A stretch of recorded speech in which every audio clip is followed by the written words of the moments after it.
అలాగే బీఆర్ఎస్ అధినేత కేసీఆర్ గారు పార్టీ పరంగా ఏ విధంగా ఉంటుంది, ఆయన ఆరోగ్యపరంగా ఎలా ఉంటుంది, అసలు బీఆర్ఎస్కు పూర్వ వైభవం వస్తుందా?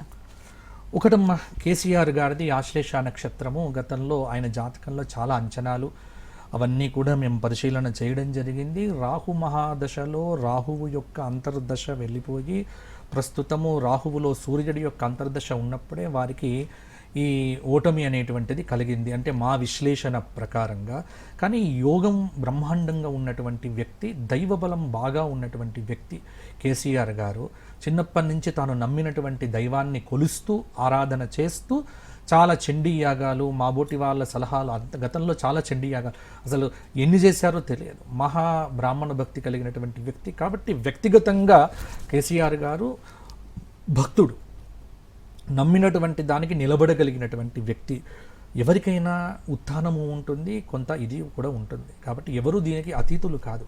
ప్రస్తుతం కర్కాటక రాశిలో ఉన్నటువంటి వారి యొక్క జాతకాన్ని పరిశీలన చేస్తే ఆరోగ్య విషయంలో ఇప్పుడు నేను 11 ఏళ్ళుగా చూస్తూనే ఉన్న కేసీఆర్ గారి ఆరోగ్య విషయంలో వచ్చినన్ని వదంతులు ఇంకెక్కడ రావు.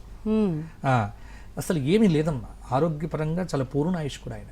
ఏమి పెద్ద ఇబ్బందులు ఏమీ కూడా రావు. కానీ ప్రస్తుత దశ మాత్రం అనుకూలంగా లేదు. కొంత విశ్రాంతి తీసుకోవలసినటువంటి అవసరము, కొంత జాగ్రత్త పడాల్సినటువంటి సమయం అయితే ఇప్పుడు జరుగుతోంది. నేను బీఆర్ఎస్ పార్టీ పేరు మార్చేటప్పుడే నేను ఓపెన్గా కూడా చెప్తున్నా, నన్ను ఆ అభిప్రాయం అడిగినప్పుడు, ఆ ప్రభుత్వంలో ఉన్నటువంటి కొంతమంది వ్యక్తులు అడిగినప్పుడు నేను వద్దనే చెప్పాను, బీఆర్ఎస్గా మార్చొద్దు, టీఆర్ఎస్గానే ఉండని.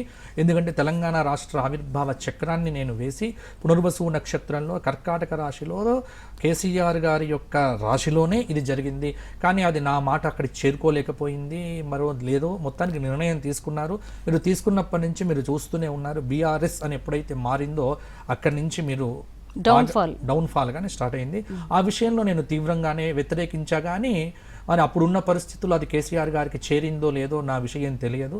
నేను మొదటి నుంచి దాని మీద చెప్పా, బీఆర్ఎస్కు మాత్రం ఇప్పుడు కొంత ఎదురు గాలి తప్ప